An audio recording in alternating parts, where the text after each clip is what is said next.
friends, and welcome back to Indian Mom in Israel. Welcome back to my channel. So first of all, happy Rosh Hashanah, Chag Sameach, Shana Tova, Gmar Chatima Tova to everyone. So today I'm going to show you the Sandan recipe. Sandan is kind of mini semolina cakes that we Jewish people traditionally make for Kippur. When we break the fast, we have it for breaking the fast, as well as puris, like the gujia. It's called in Hindi language karanji gujia, that we call as puris. Many other things as well. There's batata vada, there's samosas, like other stuff as well, naan khatai. But puri and sandan is the traditional, that's going on for generations. So this recipe actually is going to be in 3 languages. Yes, Hindi, English and Hebrew, because there are so many demands and so many requests for this recipe. And this recipe is actually from my in-laws side. It's my husband's auntie, Nora Bastekar. Yes, it's her recipe and it's a hit in our family. So I thought I should make it and also share it with you guys. And it's like melt in mouth, really. Like, you will try this recipe and you will fall in love with it. Now this quantity, it will make approximately 60 to 70 sandan. If you're making it in an idli stand, then it will make even more. It all depends on how your batter rises and how big the pot is that you're going to make it into. So let's start. So guys, these are the ingredients that we will need to make the mixture of sandan. Now here I have taken 1 kg rava semolina, 1 kg sugar, white sugar, you can use any, it doesn't matter, 300 grams of coconut. Now this one is the desiccated coconut. This is the only one we get here. If you get fresh ones, then it's even more better. Then here I have 200 grams of maida, plain flour. Salt we will use as per taste, approximately 1 to 1.5 teaspoons of salt, and this is pink in color because this is Himalayan salt. Elaichi powder, cardamom powder, and melted butter. Now here I am using parve, like non-dairy butter, because we will be eating this also with meat. Then here I have taken lukewarm water. It's 1 liter of lukewarm water. Lukewarm is something that you're able to dip your finger in the water. Then here I have taken 50 grams of dry yeast. This is instant dry yeast. And some dry fruits. I have taken almonds and pistachios. Now almonds, I actually had this machine to make these thin flakes kind of, so it's even better. And all these ingredients, you must weigh them, so I've used this kitchen scale, and that's it. So these are the ingredients that we will be using. You can even use oil instead of melted butter. Now I have used here the coconut butter, 200 grams, and another 100 grams of normal non-dairy butter. You can even use oil, because as it is we are going to use this melted butter, so it doesn't matter. And this is the big vessel tub I'm going to mix this mixture into, because this mixture we are going to keep it overnight, and it will rise. You don't know how much it will rise because there's yeast that's going to go into this. So I'm using this big tub just to be sure that it will not overflow. And that's it. So we are going to now mix all these ingredients at once and just let it sit overnight to rise. Oh, I also forgot 7 eggs, so yes, I will be also adding 7 eggs to this. Let's start. So friends, here you can see we have 7 eggs, and first you need to beat the eggs. And once the eggs are well beaten, we will add in our salt. I am adding a 1.5 teaspoon of salt. The reason I am adding it now is I don't want later on to the salt to get in contact with the yeast, because salt will kill the yeast and the batter won't rise.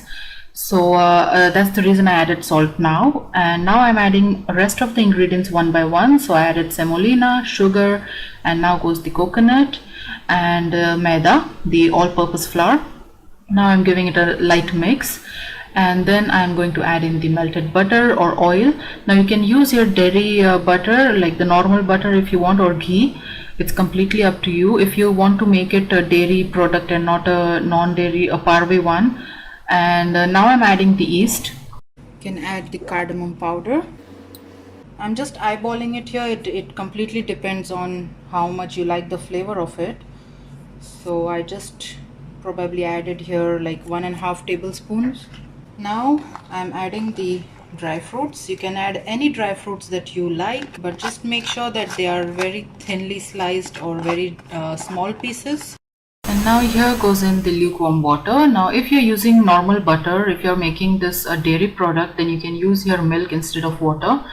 And we will mix it very nicely, making sure there are no lumps. You can use a hand or any other spatula that you want. I find this whisker very easy to mix, and it will also break all the lumps.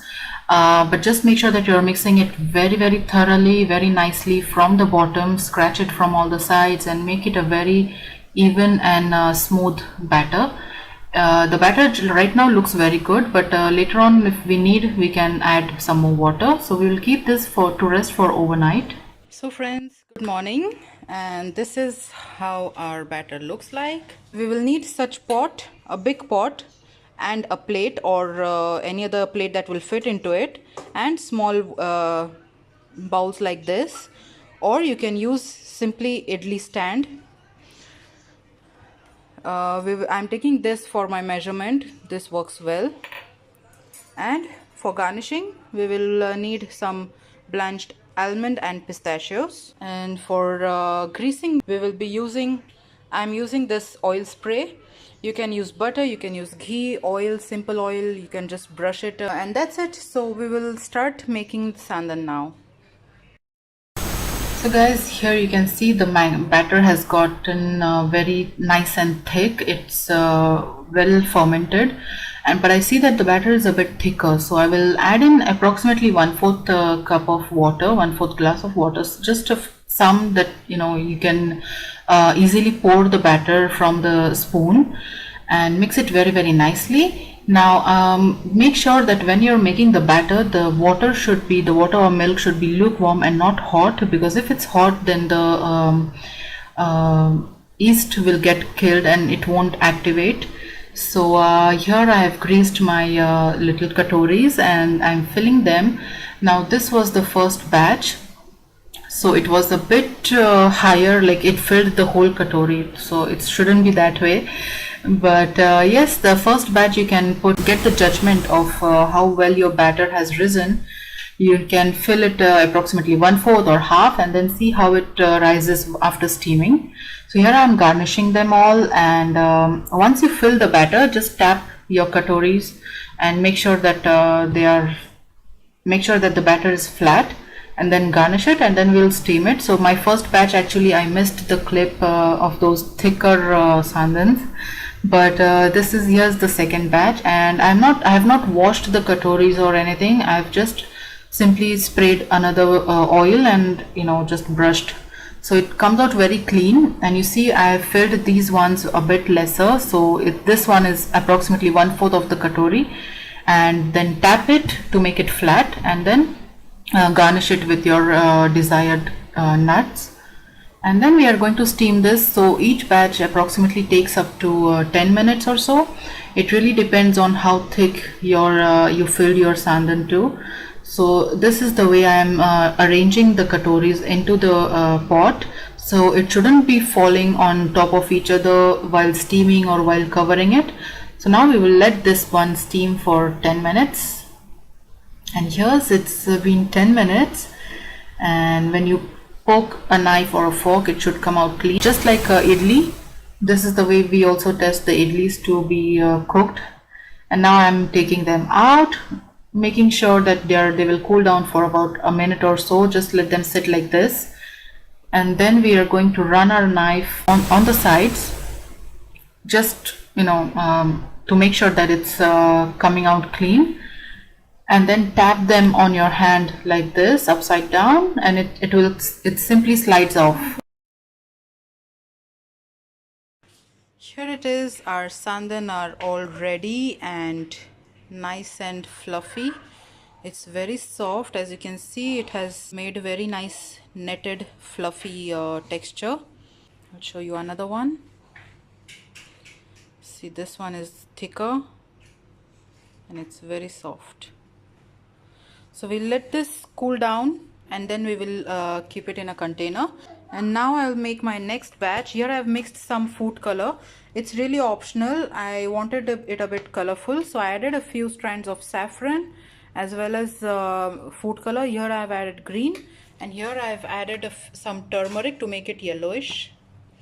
And these are the normal white without color. It's also creamish in color. It's not completely white, it's creamish in color. So now I'm going to put these green ones. If you see carefully, I have not mixed the color very nicely because I do want those white spots in between. It will look really very nice. And now I'll garnish these. So these are ready to go into the steamer, and after these I also made those yellow ones, and that's it. This was my video for today. So this is the final product and it looks so yummy, so mouth-watering, and yes, it was super yum. So do try this recipe at home, guys, and if you like this video, if you like this recipe, please let me know in the comment section. And yes, thank you Nora Mami for this recipe. I am so happy you shared it with me, and I'm happy to share this with you all as you requested. You were asking for it again and again, so here it is. And yes, do let me know and send me your pictures as well if you make this sandan. And also subscribe to my channel for more such amazing videos I will keep on bringing to you. So I will see you in my next video. Till then, take care, bye bye, and enjoy. Bye.